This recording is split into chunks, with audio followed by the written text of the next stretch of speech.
बढ़िला अंगनवाड़ी कर्मी दरमा। एने केंद्र महिला एवं शिशु कल्याण मंत्रालय दाबी रखिछंती उपमुख्यमंत्री प्रभाती परिड़ा। राजस्थान उदयपुर आयोजित चिंतन शिविर कार्यक्रम रे जोगदेई केंद्र सरकार आगरे एपरी प्रस्ताव रखिछंती उपमुख्यमंत्री तथा ओडिशा महिला और शिशु विकास मंत्री। राज्य रे सर्वाधिक सक्षम हेब अंगनवाड़ी। एहा सह कार्यरत महिलांक पई हॉस्टेल व्यवस्था करने केंद्र सरकार आगरे प्रस्ताव रखिथिबा नेई प्रतिक्रिया रखिछंती उपमुख्यमंत्री। एहा उपरे केंद्र महिला और शिशु कल्याण मंत्रालय विचार करुछंती बोली कहिछंती।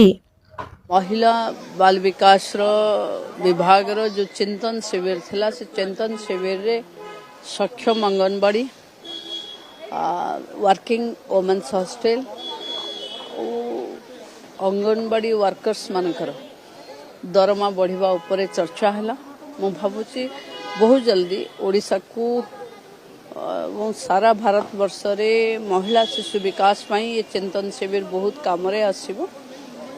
आमे ओडिशा रा जहा जहा डिमांड देइथिलु सब गुडा को मंत्री ग्रहण करचंती। ओडिशा को सबुठु हाईएस्ट सक्षम अंगनवाड़ी मिलिबो।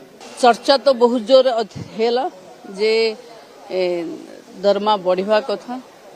आमे भी आम डिमांड रखिलु जेहेतु आम मैनिफेस्टो रे अंगनवाड़ी दीदी मानकर दरमा बढ़िबा कथा अछि। आमे से विषय रे कहिछु। मोर जेते दूर आशा बहुत जल्दी केंद्र आ उपरे एक्शन नब।